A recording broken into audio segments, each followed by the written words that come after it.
Wole Ojewale is a regional organized crime observatory coordinator at the Institute of Security Studies. He joins us now from Dakar. Thanks very much for being with us. So I want to ask you, first of all, how significant is this development for the Sudanese army in their war against RSF? Has the tide turned now in their favor?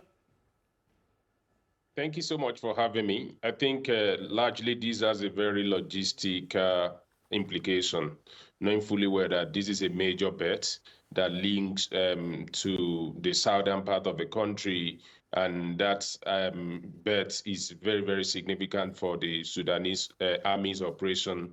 That moves the gravity of the operations that they've been carrying out from the center of the country down south now. And it does portend that, say for the region of Darfur, maybe we can safely say that the army is about to turn a corner.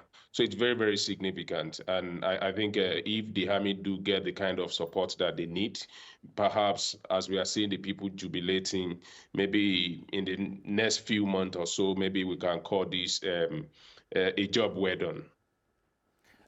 What is it going to take for this war to ultimately end? And one of the criticisms that has been made is the assistance that both sides are getting from outside that is fueling this conflict.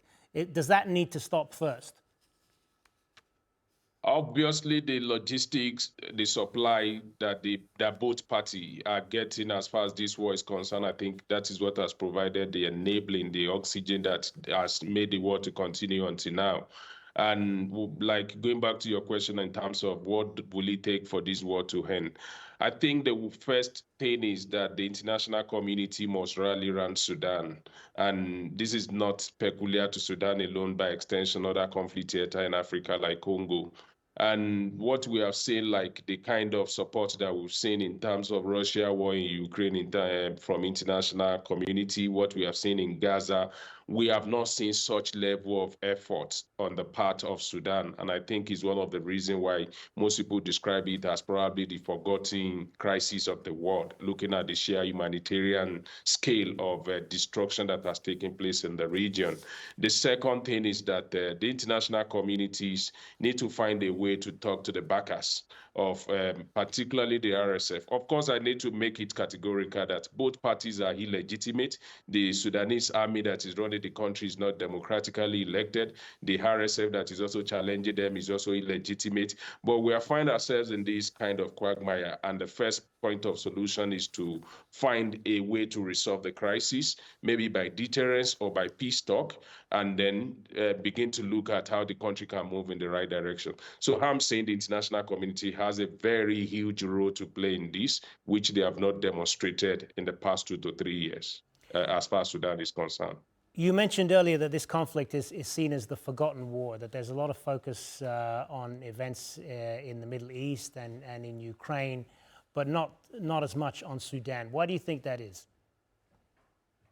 Yes, the sheer media reportage of what is going on and where the interest of, when I use the word international community, the United Nations, for instance, or we broaden it to include major powers like the United States of America or the European Union, there has been strategic effort at resolving these other conflicts in Ukraine, in Gaza, but there is no, in terms of even providing the necessary armament or providing the peace infrastructure that is going to enable peace talk, and not just a peace talk, one that is going to be of lasting impact. We don't see that, and I think it is clear to the blind, and it's also audible to the deaf. It is a clear forgotten crisis on the continent. And if all humanity, if we say we are all equal, I think what happens in Sudan should not be left to Sudanese alone. It's expected that such effort is also gathered towards Sudan in finding lasting solution to this crisis.